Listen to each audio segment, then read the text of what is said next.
All right, so welcome everyone to our 45th episode of this SFU Sports Analytics virtual seminar series. Today we have Dr. David Hancock of Memorial University talking with us today about understanding how birth date and birthplace influence sport participation and performance.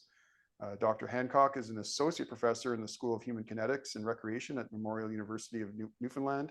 He completed degrees at Laurentian University, Bachelor of Arts in Sports Psychology and a Master of Arts in Human Development, and his PhD at the University of Ottawa in Human Kinetics. His main teaching areas are sports psychology, coaching, sports sociology, and growth and development. His research focuses on sport officiating and youth sport talent development, including how birth advantages influence talent development. In terms of his talk today, several non-physical factors play a role in sport involvement and talent development. One factor is relative age effects, which is when one's birth date relative to one's peers influence participation and performance in sport. Similarly, birthplace effects exist when the population or density of one's birthplace contributes to sport participation and performance. Research consistently shows advantages for athletes who are relatively older than their peers and born in mid-sized cities. These trends and their implications will be discussed. And so with that, I'm going to hand it over to Dr. Hancock and just say that I'm glad my son was born in February and lives in the city, mid-sized city of Port Coquitlam. We'll see how that if that helps him make the bigs. Yeah, for sure. Okay, so again, you can see this properly now here, Dave? Yeah, it looks great. Thanks. Okay. Yeah, thank you very much for having me. So I was kind of pondering this presentation of what to do, knowing it was a sport analytics group, and thinking, okay, like I want to make sure that it's got a takeaway message, and I was curious about how much to balance the statistics versus the messaging. So I've actually decided to show more of the messaging and kind of why these things happen. But I've got a bunch of different articles and citations in there that kind of underlie or underpin the findings that we know of. All right, so start with some relative age effects here. Let's see. Sorry, I just got the little Zoom bar is just covering my slide right now. There we go. All right. So when we look at relative age effects, we're looking at how someone's birth date compared to their peers leads to some sort of advantages. And what we typically see is those advantages could be either categorized as participation, so things like earlier entry into sport or lower likelihood of dropout, or it might be that it's more about performance advantages like selection to elite teams, or it even could be like career earnings and things like that. So just generally when we say relative age effects, that's what we're talking about. Now, I'll show you some of the trends in the research, and you'll start to see who the advantages typically belong to. But anytime we say your birth date gives you an advantage, it's a relative age effect. Where I'm actually going to start with, you can tell that this article is a bit old based on the graphics that were included in there. So this is from 1985, but this is the starting point. And this is Roger Barnsley's study on relative age effects in hockey. I've heard him tell the story. Basically, he was sitting at, I wish I remember which WHL team it was, but he was sitting at a WHL team game with his wife, who is also a researcher. And the wife was looking at the program and said to him, like, do you notice anything here? And he's like what? She's like, it looks like just a lot of these people are born like January, February, March, April. And so they decided, well, let's have a look at that. And their first study was on National Hockey League players. And you can see the percentages there highlighted in the red box. They were looking at people born in the first, second, third, and fourth quartiles of the year. And they found, sure enough, like 62% of the people in the NHL that year were born in the first half of the year. And statistically, you would expect somewhere around 50%, right? And so they're like, this is interesting. This is curious. And this is what started relative age effects research in sport, was this first study. Now, again, I could go through all sorts of studies with all sorts of statistics, but I think the big thing for me is talking about what the stats tell us, what the message is from all this. So I'll highlight a couple articles, but then I'll get into more about why this happens. So shortly after that first article in 85, Barnsley again did another article in 88 looking at minor hockey and found the same sort of trend that athletes born earlier in the year were the ones that were more likely to be on elite teams, get selected to the Canadian Hockey League, things like that. And so then they looked at, well, is it in other sports? And so it says football, but this is a soccer study. And so they found it in soccer. And then some other researchers started taking this up a little bit and finding, the same sort of things, that athletes who are relatively older were being selected to more elite teams. And this continued across outside of North America. So this is into European soccer. We see it in, this was French basketball. And basically this last one here that pops up is a meta-analysis. I think this one had 80-something articles in it, basically showing the same thing across countries, across sports, across contexts. Relatively older athletes were more likely to participate and more likely to make elite teams. Now, that only took us to 2009. After that, people started looking at some of the more interesting mechanisms. So here's one of the ones that I looked at where when I was in Ontario, they got rid of body checking. They moved it from the U11 to the U13 category. It's since been moved to U15. But we looked at, does that change the relative age effect, right? If there's less of a physical demand, does the relative age effect change at all? And the answer is no, it just still stays advantageous for the oldest athletes in the group.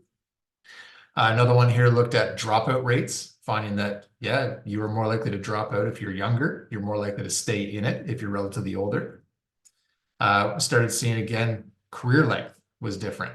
And so if you are relatively older, some of the research, like this one, was showing that you actually have a longer career, although there are actually a couple articles that show that you have a longer career if you're relatively younger, if you make it to the big leagues.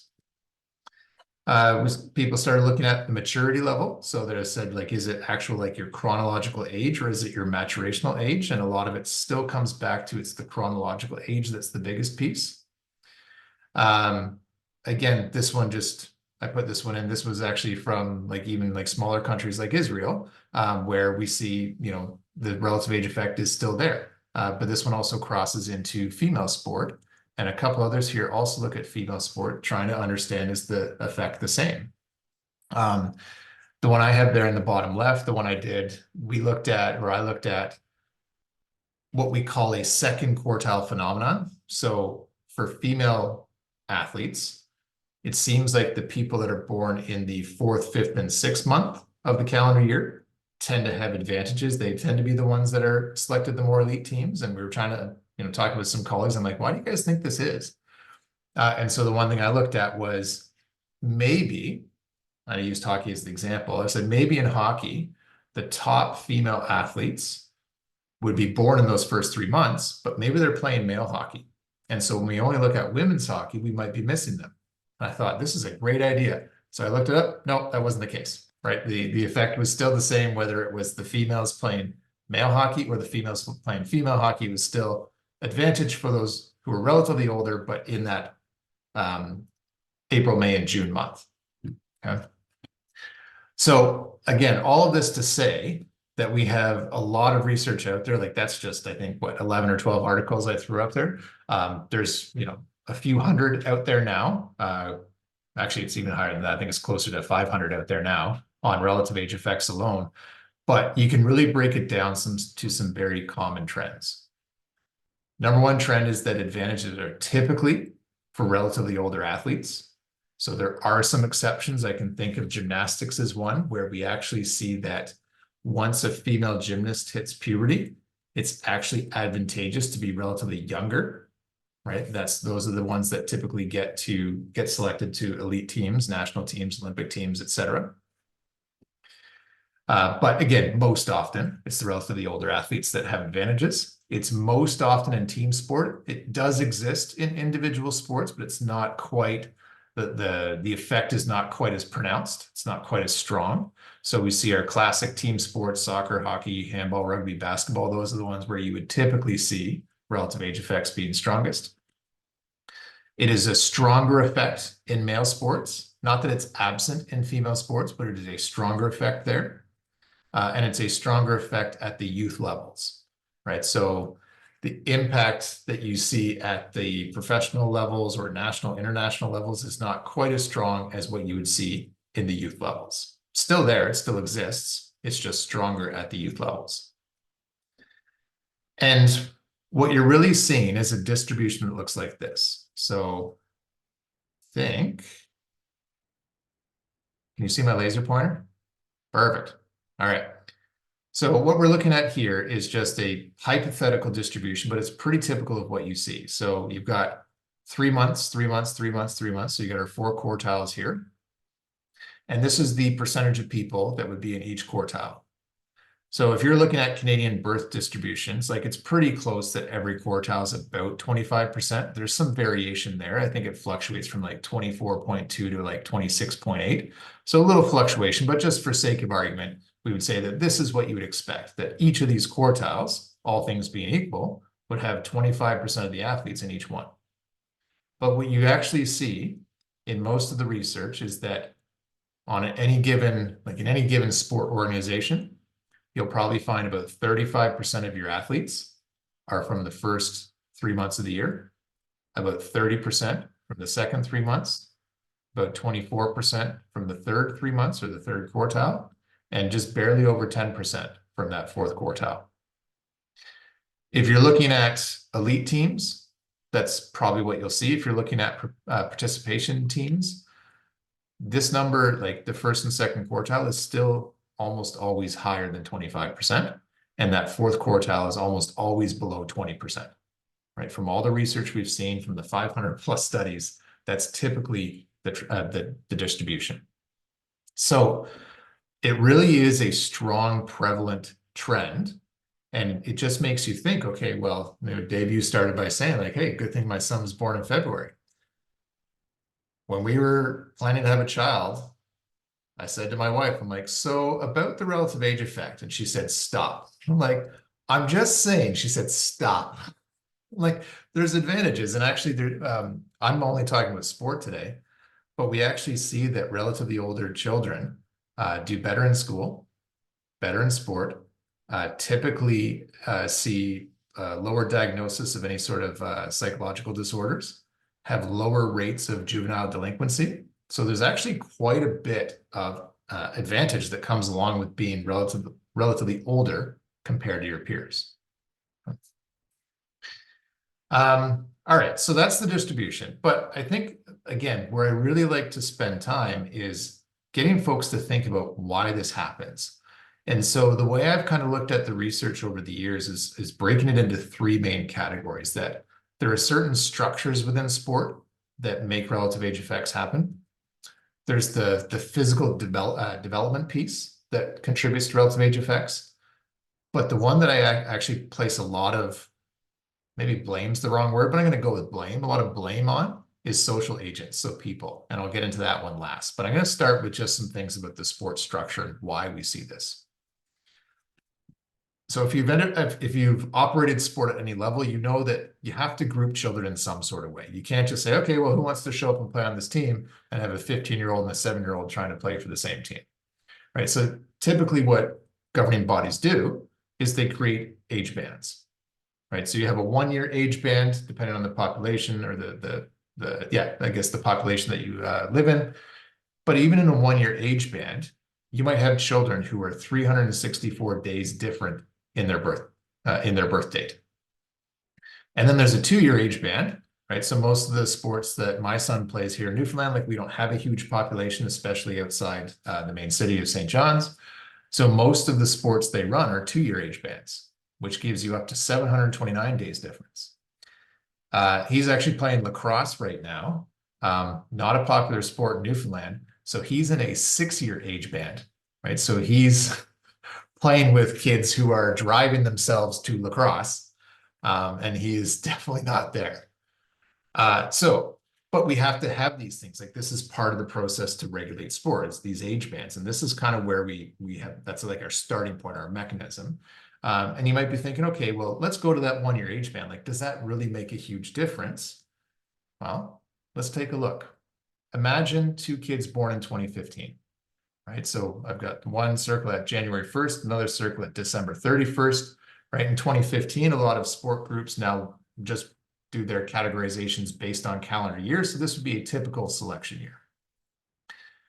If you look at January 1st, 2020, okay, the child born on January 1st, 2015 is then 1,826 days old.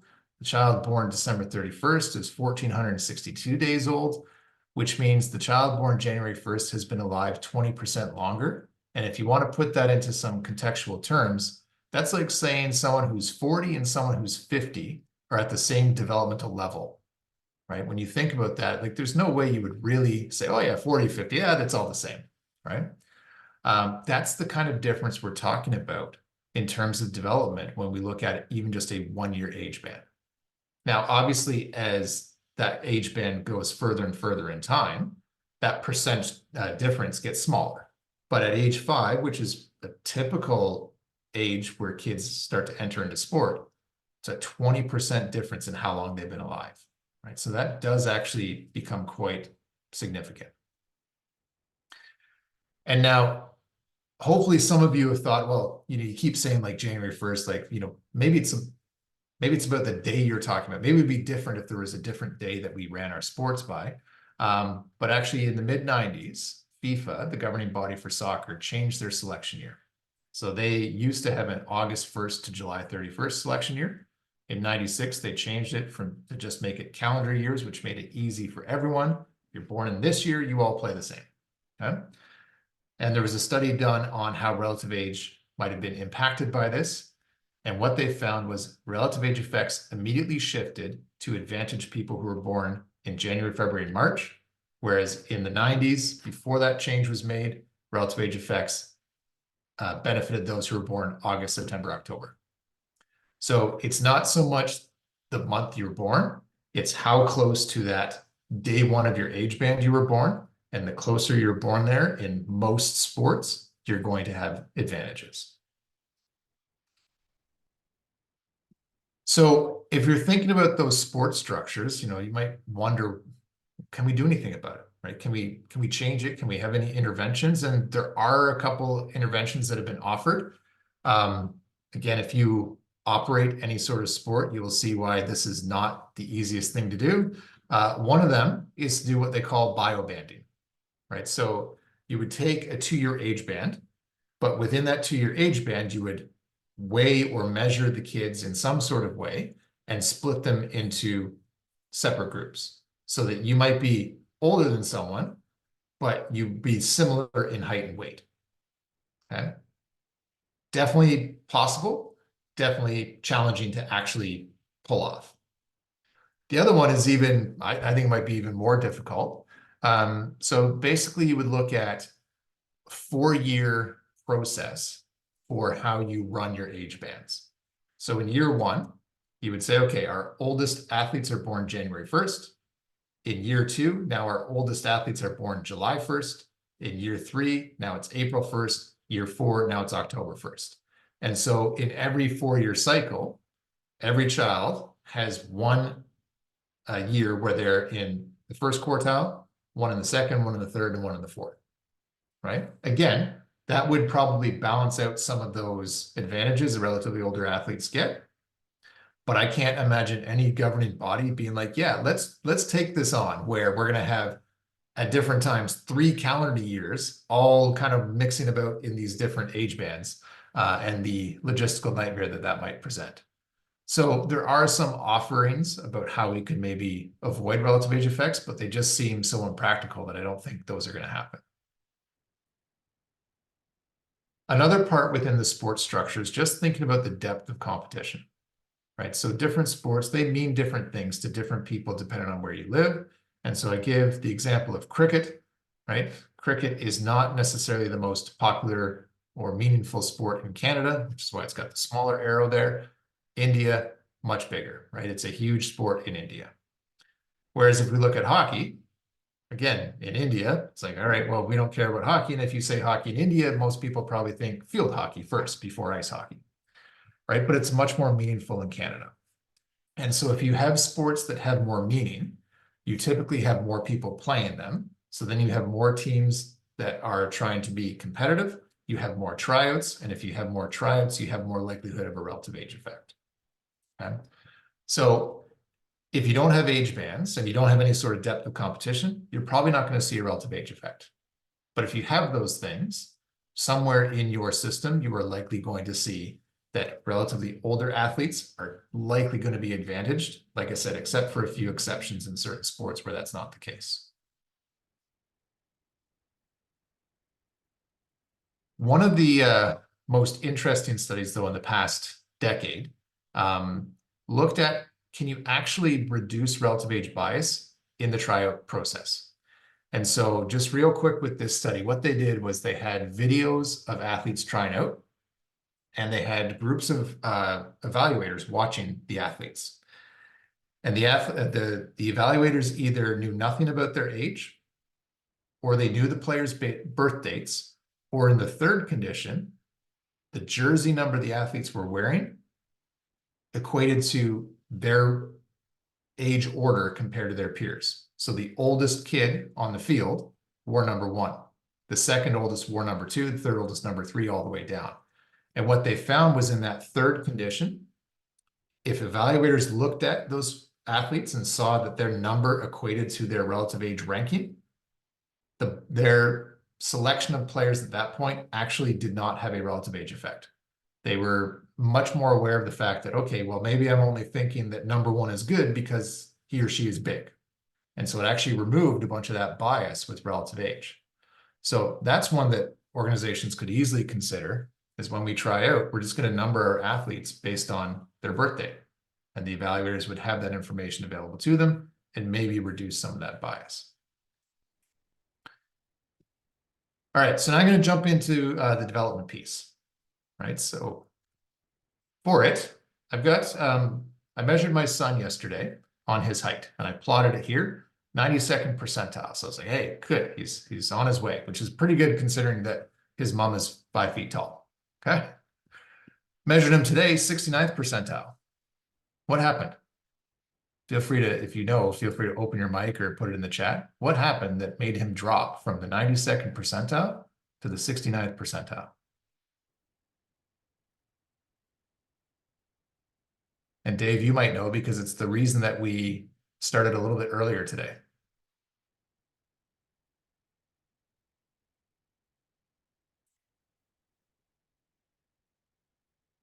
So, not seeing any responses.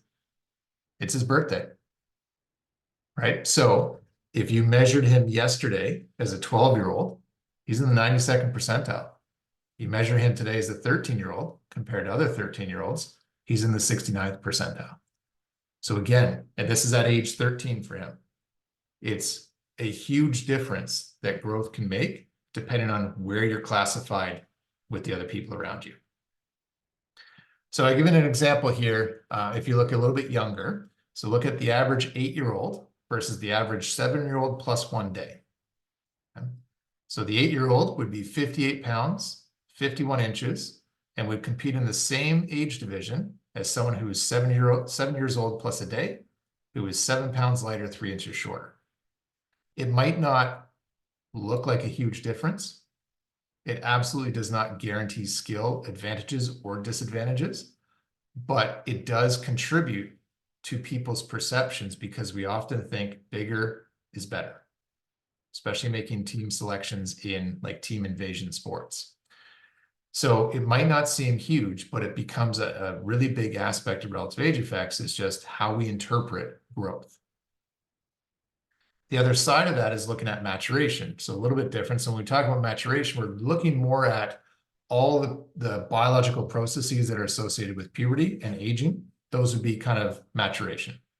So it's not quite as closely linked to someone's chronological age, but we definitely see that there's some relationship there. And if you are early mature, you do perform better cognitively.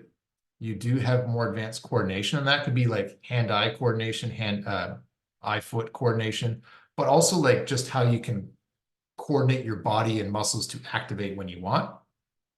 But again, it doesn't mean you're always more skilled.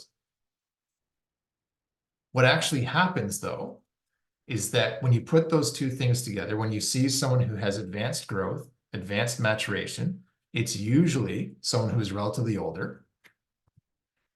And although their sports skills might not actually be any better than someone who is smaller and less mature, what actually happens is people look at that and say size equals talent or potential. So if you've ever coached, if you've ever been around sport and you've been thinking about things like, okay, or maybe you can consider an example of a coach saying, you know what, not the fastest player on the field, but I can coach them up. They're big. I can coach the rest. And I really sometimes would question coaches on that. Like, okay, in 8 months working with the athlete, can you really make them that much better that they overcome their disadvantage of not being as skilled? But it does become a thing where people look at size and think it's the same as talent or potential. When I get into the social agent parts, I'll unpack that even more. But I guess that leads right into the social agents part, right? So this is the third thing. So we look at some sports structures, we look at development, but we also, for me, this is my biggest area, is looking at how social agents impact relative age effects. So I've talked about age bands, depth of competition, growth, and maturation. And these were the big things that people used to look at with explaining relative age effects. But I throw people in there as well, right? I think people have a huge influence on how we see relative age effects manifesting within sport. So it goes back to this idea that we often put a misplaced value on certain characteristics that drive relative age effects. So I'll offer up my son. I'll try to be kind to him because it is his birthday, but he's not the greatest hockey player. Okay. He loves hockey. He tries. He made like a lower level competitive team. But frankly, like he's the tallest kid on the ice on his team. And then the coaches looked at that and were like, okay, well, like he's going to be good. Like he's got this size. And in the back of my head, I'm like, sure. Okay. So we often misplace our value. Like we think athletic ability and size are the same thing. And what actually happens is when you have beliefs, whether they're accurate or inaccurate, it can alter behaviors and it can make someone confirm their original beliefs, right? So coach selects a larger player to their team. Maybe they weren't as good, but they say, I can coach them up. So they make the elite team. They get more coaching. They get more playing time. The next year rolls around. They try out again. They're clearly one of the better players now compared to the kid who got, cut last year. And the coach is patting himself on the back saying, yeah, I did great. I picked the right kid. It's like, well, yeah, but if you picked the other kid who was actually more skilled at the time and gave them the elite team and gave them more coaching, gave them more playing time, they might be further ahead, right? So once we have these beliefs, we have to be careful because they alter our behaviors. And this is what, some of you are probably familiar with. It's called the self-fulfilling prophecy. And more specifically, it's a Pygmalion effect within the self-fulfilling prophecy. Essentially what that says, or what it means, is that if you have high expectations, it doesn't matter whether if you have expectations, it doesn't matter whether they're high, low, true, or false. They tend to alter your behaviors and they allow your expectations to be met. The example I'll give that they use often in the literature is the First Trust National Bank. So let's say you are a customer at this bank and you hear some rumors that the bank is going bankrupt. What do? You go to the bank and hopefully you go to the bank and get your money out. And everyone starts doing the same thing. And then the bank goes bankrupt, even though the rumor was completely false.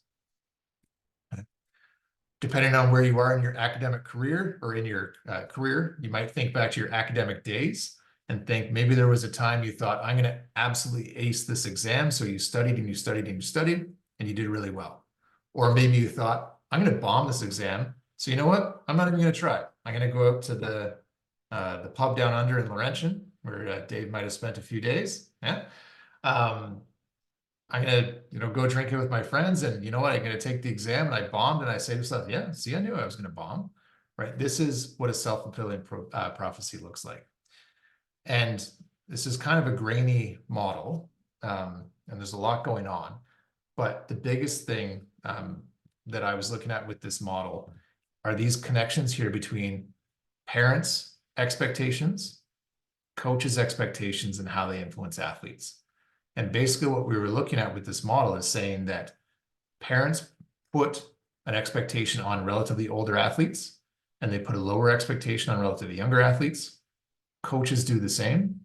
And through that process, relatively older athletes are given different opportunities than relatively younger athletes. And that leads them to having all these extra advantages within sport. So I actually looked at this as well in a case study. And I talked with parents about this, and the parents were very aware of relative age effects, which surprised me a little bit. And most of them were pretty forthcoming, where they said, like, yeah, I'm pretty sure my kid only got picked because of their size, or they're getting more advantages because of their size or being older. They were quite clear on that. I also talked with the coach of the team, who was also aware of the relative age effects. And he said, this quote here, if two kids have similar skill, I'm taking the bigger one. And actually, I pushed him a little bit more. I was like, well, how similar is similar? I was like, what if they're 5% different? He's like, oh, I'm still taking the big one. 10%, I'm still taking the bigger one. 15%, he's like, no, I'm probably taking the better one. So like in his mind, it was size was worth a 10% decrease in skill because he thought he could coach the rest. So what happens on the parent side, if you have these beliefs about and high expectations about relatively older athletes, you typically put them in sports sooner. It leads to them gaining more practice time, competition, instruction.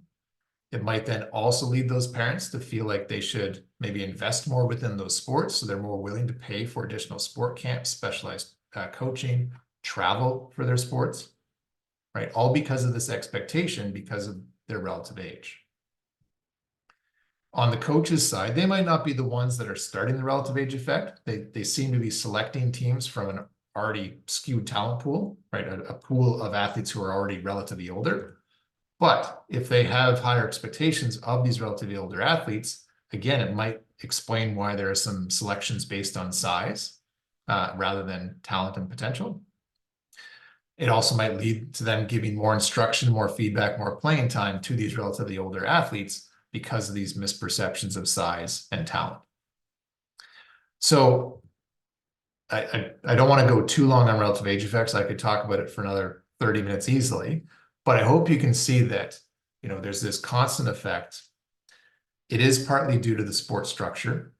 It's absolutely partly due to development, but it also has a lot to do with how people interpret size, age, development, and growth, and what kind of comes from those expectations. Okay. So now I've got about 10 minutes where I'm going to talk about birthplace effects. So same idea. This is when your birthplace compared to your peers leads to advantages. And for the most part, what we look at is the size of one city or town or whatever, and seeing how that plays a role. So if you look at a typical, you look across Canada, some of the bigger cities, you're probably going to see that they've got nicer, newer facilities, more offerings, more different types of facilities than you might see in other areas. In bigger cities, there's typically more access to specialized coaching. There's more opportunity for formal sports settings, so more practice time, more games, right? You talk to some of the folks that play, soccer in Ontario. It's like, yeah, well, we've got 45 games this year and 68 practices. Like, geez, like that's a lot. In bigger cities, typically there's more adult supervision. Typically you compete in groups of people that are very homogenous. So you have kind of the same sort of age, size, ability. And there's more of a push toward year-long participation in one sport. And if you show those characteristics to someone, they're probably going to say, like, yeah, like if you're going to develop talent, all of those things seem to be pretty good. Whereas if you look at the smaller cities, right, if you grew up in a small town, maybe you got that old rink or that old basketball gym. It's like, okay, like it's not the nicest place, but it works. You get more casual coaches like me, like where I'm just, all right, let's coach a team for 4 months, see how it goes, and hopefully everyone has a good time.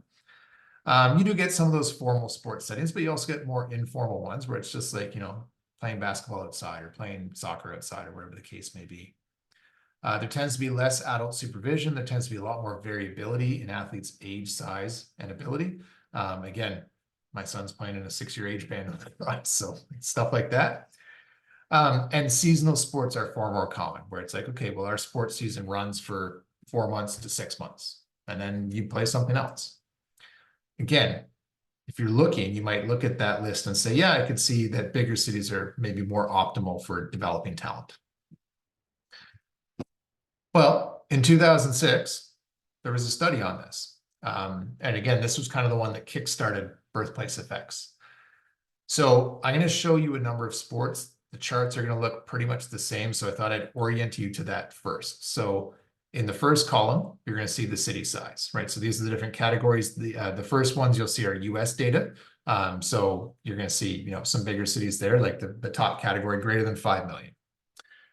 The second column is the percentage of people in the US who were born in cities of that size.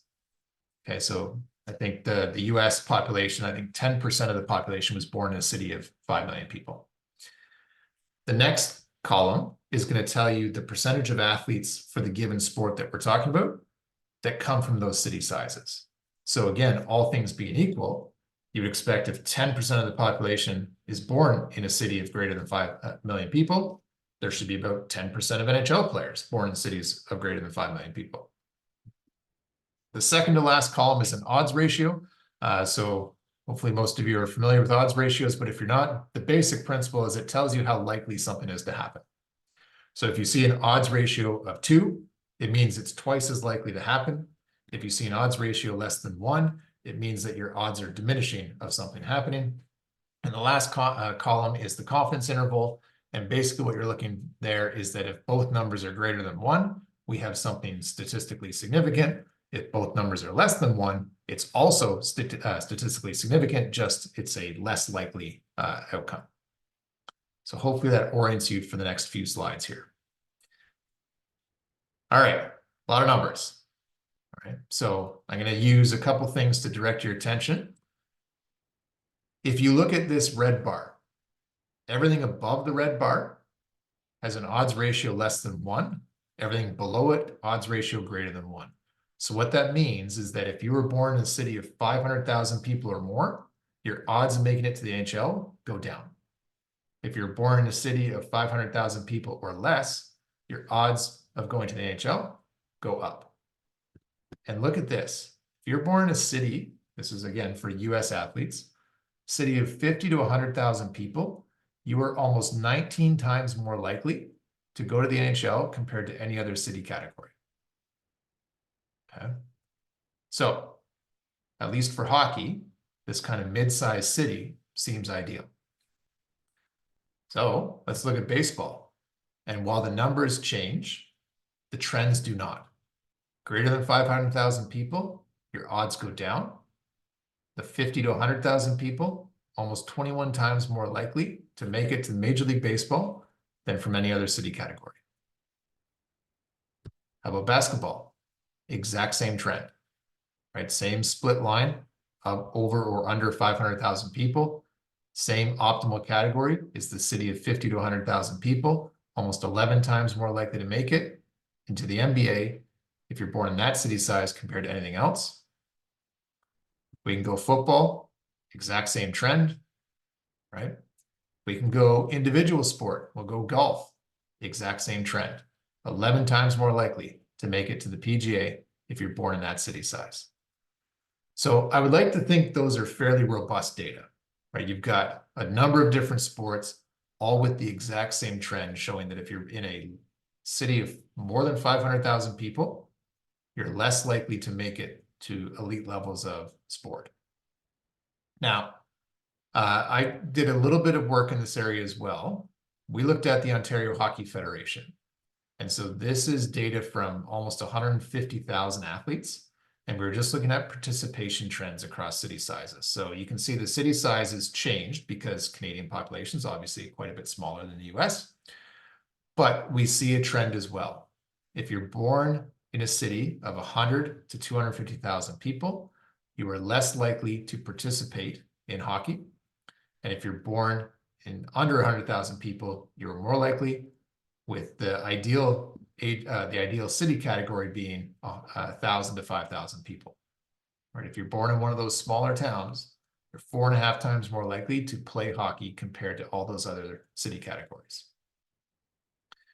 We also looked at it in terms of dropout, right? So the lines here changed a little bit, but if you're looking way at the top here, again, the highest likelihood of dropout, 3 times as likely to drop out if you're born in a city of 500,000 people or more, right?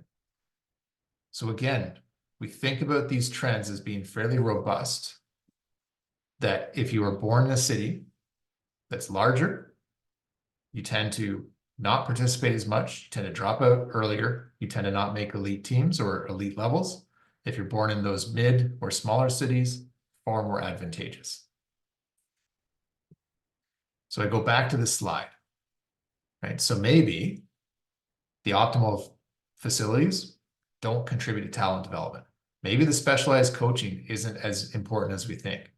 Maybe the year-long sport participation is not what it should be.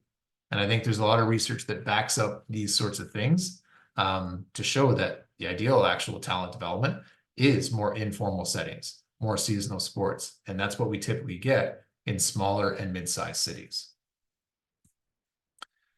So just a couple last things with birthplace effects. If you look, we did a comparison in one of these studies looking at the difference in the population between Toronto and Paris. And they're actually fairly similar. But I don't remember the exact number, but I think the population density of Paris was like 15 times higher than Toronto. So not all cities of the same size are quite the same. So we looked at density as well in a couple studies. And we found that if you are in cities with higher density, talent development typically goes down. If you're in cities with a mid to low density, and that's relative to kind of the region you live in, but those mid to lower density cities, typically talent development and sport participation went up. And what we looked at, and to try and explain all of those results, the birthplace plus the density, is that if you think about the infrastructure, if you're in a mid-sized city with mid-sized density, you probably have some green spaces for kids to play in. There's probably some facilities, maybe they're not super specialized or super modern, but there's some facilities there. There's some active spaces.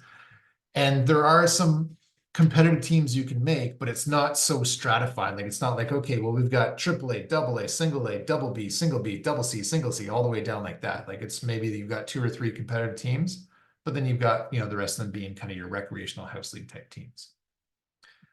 And then you can also think of the social structure. Again, I think people are really important here. I live in a town of 7,500 people. And my son is sometimes just wandering around the neighborhoods and stuff. We should probably know where he is, but we don't know where he is as much.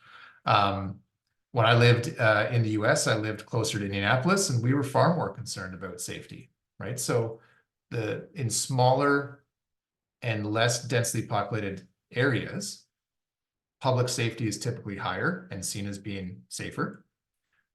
Supervision of children typically is not as rigorous. People let their kids kind of roam a bit more.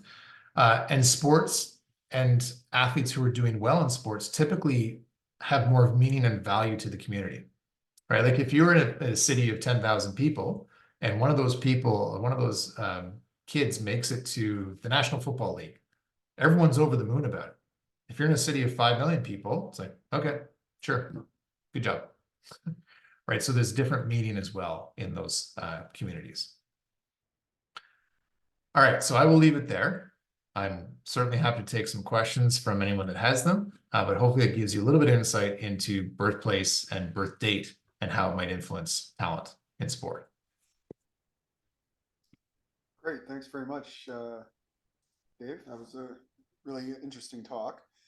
I certainly have lots of questions, but I'll open it up to the audience first. So if you just want to unmute and turn on your video and ask your question, please go ahead. I didn't actually know it was your son's birthday today. You didn't tell me that part. So okay. yeah, I was like, I don't Yeah. remember. My stop time was because it'll be 3:30 here when he gets off the bus, which Yeah, is then 40 minutes from now. So I was like, all right, so that's the reason I needed to yes. start a little earlier to make sure we finished right by then. Yeah, yeah, no, totally get that part. Yeah, no, I was gonna, I mean, I've got lots of questions, like I said. I mean, I'll start with the first one, and it's kind of statistically related, I guess. But yeah, so do you want to comment on the types of statistical models that are used in these observational studies of this effect? And one thing I would like to know is if it's a linear effect. So you can imagine, like if I had to hypothesize, I would think that as the time between, the relative age expands, you're going to get a nonlinear effect as age gets older. Um, you know, because then you get, the chances of you being bigger, stronger, etc., increase quite dramatically. But maybe it's not. Maybe it's linear. I don't know. Can you comment on that? On that? So there's types of statistical models that are used, and then to what extent is there a nonlinear effect? Yeah. So of the, let's say, approximately 500 studies on relative age, I would say probably close to 90% of them use like just a simple chi-square type analysis to understand differences. And obviously, like there's definitely some drawbacks with that, but it makes it easy for people to say, okay, well, we expect this much, we found this much, is that significant? Okay, fine. We say it is, and we talk about our trends. But there have been a few who have kind of gone different ways and looked at relative age almost like as a function of like basically like, are you born on day 1 or day 365? And instead of grouping them into quartiles, they group them into days, like how many people are born on each day. And they've used, they've used, I know a few people have used like Bayesian modeling and stuff like that. I know a few people have used some sort of, I forget what it's called, but there's some sort of like advanced regression analysis they used as well on a couple of those to see like, okay, like, is there any sort of point where we can say, okay, this is where the effect is kind of, as you said, more linear? Is it nonlinear? And from those studies, a lot of what I've seen is that the effect is actually fairly linear at the youngest ages, right? So if you're talking like 5 to 10-year-olds, it's like, okay, well, you have to have these large samples to actually be able to run these things. But if you're looking at, let's say, all of Hockey Canada, what you would expect to see at the ages of like 5 to 10 is a fairly linear trend that if you're born on day 1, your advantages are stronger all the way down to day 365. So I wish I knew exactly what that one regression was that they used, but I know that that has been something that people have been trending a little bit toward to try and understand a bit more of the nuance of relative age effect. Because again, 4 quartiles is pretty rudimentary. And so some of that more nuanced analysis has told us a little bit more, but again, it does seem to be early on, it's still a fairly linear trend for advantages. Is that kind of what you're asking? Yeah, that's helpful for sure. Yeah, because the other thing I was thinking, statistically, was the use of causal inference. Just because you've got a number of competing variables that could be confounding, and actually parsing apart the confounding and mediating variables, with a, one of those model, like you showed like sort of a graphic type model of the mechanisms in their interplay. And causal inference is kind of, that process, and then you use that to build your linear, where your more advanced regression models to then, ensure that you're treating the confounding variables appropriately and whatnot. So I don't know if that's been applied in this context, but I think it probably could be pretty useful, just because it's hard to really understand the causes. You've got a lot of explanatory variables, which makes sense. But yeah, to actually pull those apart. I think that, that result you talked about when they changed the age groups in the FIFA and you saw the relative age effects shift immediately. I mean, that's a beautiful natural experiment that pretty clearly shows the effect. So Yeah. And so I've done it with one of my studies, and there's been a couple others out there as well, where like one of the big problems is that, as you said, like with a chi-square, we can't make a whole lot of causal inferences. But there's been a couple studies where they look at, okay, let's look at all the people that are registered at the youngest age division, and let's try and follow them for a couple years and see how their relative age changes year on year, right? With the argument being that if they're entered into sport with, let's just call it a 30, 30, 25, 15 split. Is that right? No. Yeah. 30, 30, 25, 15 split across the 4 quartiles, then maybe that's the distribution we should actually be comparing to. And then if we see changes in that distribution, we can start looking at what happens in those different age divisions that maybe tells us why those are still changing. And actually in doing a couple of those studies, or doing one of those and reading a couple of those studies, what we see more and more is that the year-on-year relative age effect doesn't change a whole lot. If anything, it starts to rebalance just a little bit.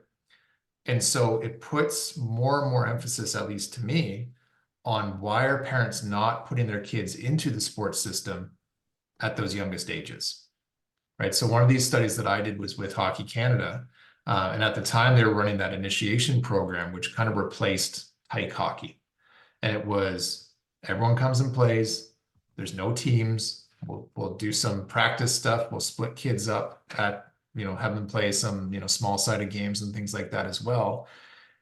There's obviously no body checking, yet we would still see parents not putting their kids into initiation hockey if they were, less frequently putting them into initiation hockey if they were born later in the calendar year.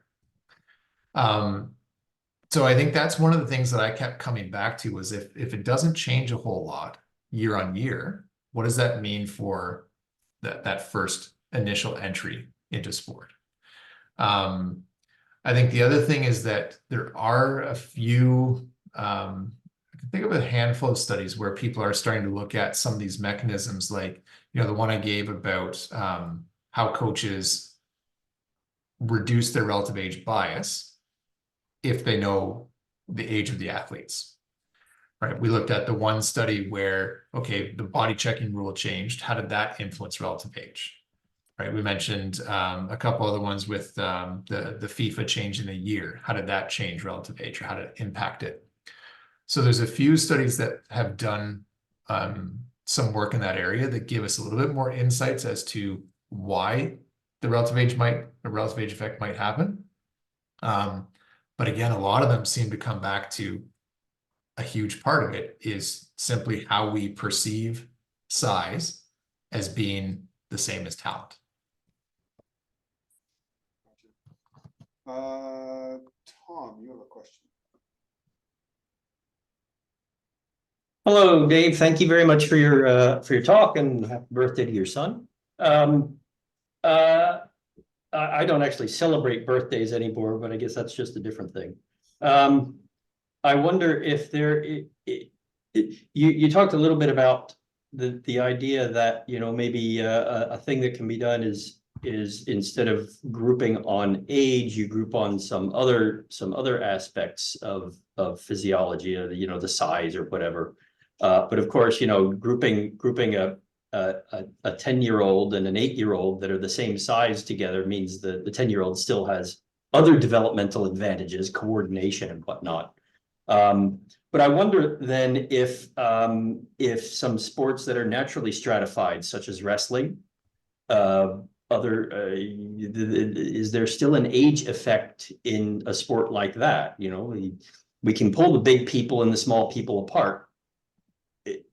Even within a weight class, are there still age effects? Is this known? Yeah. So you can think about things like any sort of combat sport, wrestling, even some of the lifting sports. Now, there is some research on that, Tom. Generally, what they find is either no or very marginal relative age effects, very, very limited advantages for relatively older athletes. I think it kind of almost comes back to Dave's previous comment, though, is like, doesn't necessarily mean you know exactly why that's happening. It's not, it doesn't necessarily mean it's because of the, what they call the bio banding. It could be that, you know, wrestling's not a super popular sport in a lot of areas. I grew up in Pennsylvania. Wrestling Okay. was bigger than basketball. I was gonna say, so Pennsylvania, Iowa, I'm not sure where else they're big, but you know, there's fewer places that it's a huge sport. When you think of the combat sports, like you don't really get combat sports that have selections to teams until well into the puberty years. So it could very well be that the relative age effect is minimized because of the biobanding, or it could be some of these other things. So we know that the effect is smaller, but hard to say why that effect is smaller. Yeah. I mean, it would make sense that it could be smaller just because of the, you know, you're taking at least one factor out, the size factor. Yeah. And so my other question is relates to the location effects. Obviously, I would love to see the figures for curling, but I'm sure that there aren't enough of those because of not enough data on that. We're trying to fix that. But it seems like you know, location is a surrogate for about 1 billion other variables, and you're digging into some of that. You know, Dave mentioned the causal inference notion. It seems like there's room for joining with a demographer and or geographer, other specialists like that to try to tease out where people who are successful have come from, and if those places are different in other specific ways than just size. You're smiling. Is this research being done, or has it been done? So I moved to Newfoundland in 2019. In 2018, I was having conversations with folks in the US. One was a geographer, one was an epidemiologist, and then it was me. And the whole plan was, how can we mine some more data that can give us far better answers? Because again, I think the number of variables that exist with the birthplace effects are exponentially higher than with relative age effects. Which may or may not be accurate, but that's generally how I look at it. It's like there's just so much going on that can make such a difference, and so many cities are so different for so many reasons. And a lot of the age effects probably can be boiled down to some other root causes like development. Yeah. Yeah. that you know, okay, a lot of things can be explained, but it, you know. Yeah. And so it's exactly where we wanted to go. Then I moved, and things kind of fell apart with that partnership. But it's like, I think one of the reasons birthplace effects research hasn't really progressed anywhere is because that's kind of the next step, and it's a lot to take on. But I think that's what's necessary, right? Is and I'll even go back to relative age for a second here in a moment. Like I think that's what we need for birthplace. For relative age, if we really want to understand more, we need sport governing bodies to track a whole lot more data when they register their athletes. Right? Like and I know it's a bit more invasive, but if I could go to, you know, Canada Basketball and they can give me a postal code, not even a street address, but a postal code, a height, a weight, years that they've been playing, position that they play. If I can collect all sorts of data like that, then I can start to, again, I can mine some of that data and figure out what are some of the mechanisms that are related to relative age, what are some of the ones that seem to be not related. But it's a matter of having those data. That's what it comes down to. Yeah. In a lot of things. Yeah. So here I am telling a sport analytics group, we need more data. Like you guys don't know that. Very good. Thank you. You're welcome. Thanks, Tom. Brian, please go ahead. Thanks a lot, Dave, for the chat. I will start off just to say that I am cursed with a Christmas baby in a large city, so I'll just scratch off her chances in a national hockey team. on that one. I do see like a lot of these things where it's like, wow, she's small for her age and small relative to her like actual date of birth. So it's like interesting to see a lot of these come into play. So kind of related, one of the things that I think there's been a hyper awareness of this from adults, especially parents who are involved in sport. And so obviously they do a proactive piece and try and hold their kids back, especially in school sport where grade might be the relative age as opposed to their actual year of birth. So I was curious if there's been much studies done on like the outcomes of those kids that have been held back to kind of manipulate the relative age effect. Yeah. So first, let me give you some glimmer of hope. While all the trends tell us that through the youth years, advantages go to those who are relatively older, at the professional levels, for those that make it that far, if they're relatively younger, they have better resilience, better mental toughness, and win more individual awards. So if they can keep them in it, they start to get some things back in their favor. So either she makes it and she's the MVP, or she doesn't. Yeah, the trend you're talking about, it's called academic redshirting, where it happens more in the US because school sports are more of the culture in the US compared to Canada. But it is absolutely where parents hold their kids back. Now, some of them hold their kids back for genuine reasons. That their kid's not physically, cognitively, maturationally ready to be in school. Okay, that's fine. But there's other ones that we're seeing more and more of a trend where parents are holding their kids out of school so that they can play sports and be relatively older compared to their peers, which is wild to me that this is happening, but also at the same time, maybe not that surprising anymore. What we see is I haven't done research on that area myself, but what we see is that when those kids are academically redshirted, they absolutely have advantages in sport. They also tend to have higher instances of antisocial behavior, right? So there seems to be a bit of a trade-off where these kids are benefiting in sport, but if they're being held back, like if they're ready and they're being held back just for the sport piece, it also means that they're not in a group with the kids that are their own age. They might be more advanced in the school, so then they sometimes get bored. So it actually is leading to some of these negative outcomes as well that are maybe not sport specific, but are probably far more important than sport, like, not being able to behave or attend or pay attention in class and stuff like this. Does that answer your question, Brian? Yeah, totally. I feel like that it's been a more recent trend, so I wasn't sure how much research there has been done on it. And like, I'm not surprised that it'd be more in the States than here, since it seems to be more grade based, or the school sport program is a little bit more influential there than it might be in Canada. And then the other kind of question I had was just around the birthplace effect of this is, and like, I've been feeling this crunch myself as a parent of young children in a large city where there's bigger and newer facilities, but I actually find that we can't access them for the purpose of youth sport because there's actually not enough for the number of kids who are in the city. Yeah. And so I was wondering if like there's something more like as an equalizing factor on the research of something more of like a facility per capita measure and how that might have affected. Yeah.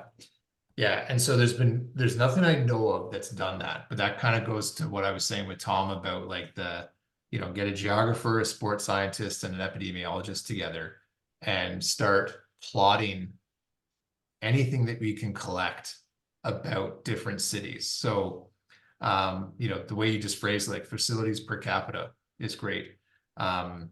If you really had, a strong stable of undergrad students to help do the work, hours available per capita, like hours available at facilities per capita, or even some of the times is looking at the different costs, right? Like, where I live, our rink is, I think, $285 an hour, which for Newfoundland is high, for other places, that's like, oh, that's a steal.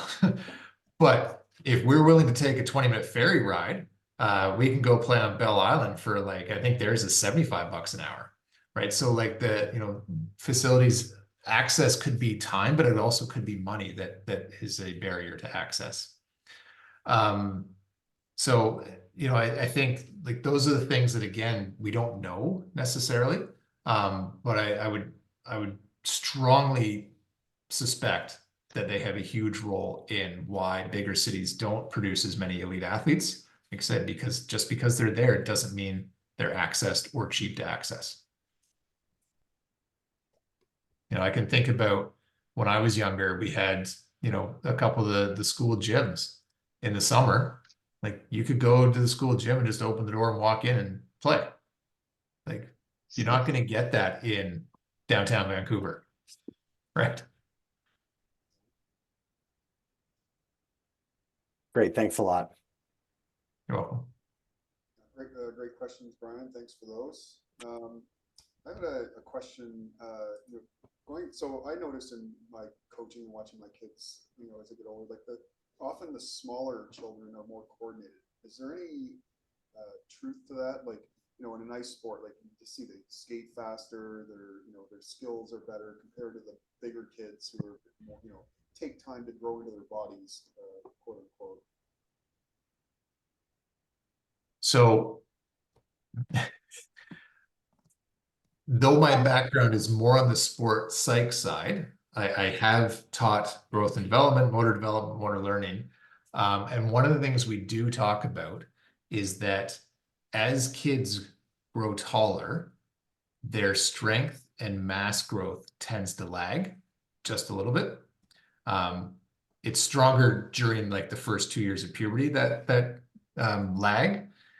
Which is kind of why you see adolescent boys are terribly clumsy, is because like they're getting much taller, but their strength hasn't caught up to actually being able to lift their legs up and everything like that properly. So that's why they trip on stairs.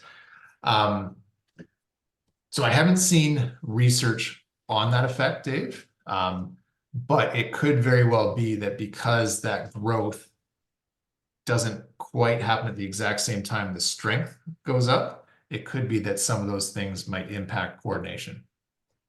Yeah, I think there's, again, very anecdotal, and certainly there's plenty of small kids who aren't coordinated. But yeah, the strength piece is incredibly important. I think that's, in terms of athlete development for the younger kids, like this trend towards youth strength and conditioning is absolutely, crucial and important.